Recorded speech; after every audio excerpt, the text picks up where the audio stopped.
Bonjour les amis, donc une toute petite vidéo sur ce qui concerne les arts martiaux. Donc en 97, Henri Play, le fondateur du karaté en Europe, m'avait demandé mon avis sur les Kyokuns, les 20 Kyokuns du karaté, et m'avait confié une copie des originaux qui avaient été écrits par Guima, qui était l'assistant de Gishin Funakoshi. Donc, à mon retour du Japon en 98, je lui avais donné mon avis, par exemple, sur les Kyokuns. On en parlera dans mon stage.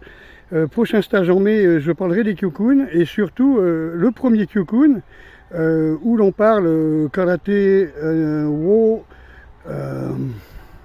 Hajimeru, je me souviens plus, Rei, hein, Hajimeru wo Rei, c'est-à-dire au début il y a Rei, qui a été traduit par au début il y a le salut et plus tard à la fin il y a le salut.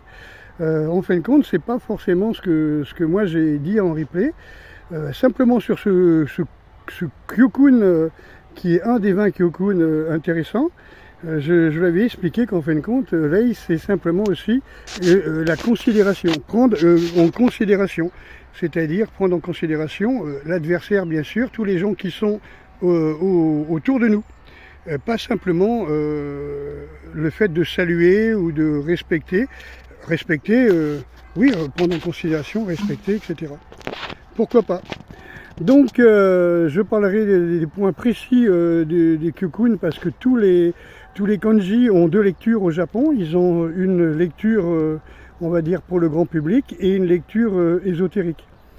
Par exemple, quand il y a marqué Karate wo Hajimeru Rei, et en fin de compte, le karaté est écrit main de kate, c'est-à-dire main chinoise. Et tout simplement parce que karaté veut dire technique chinoise. Karaté jutsu, technique chinoise. Voilà. Okinawa Kempo, karaté jutsu, technique de boxe chinoise d'Okinawa.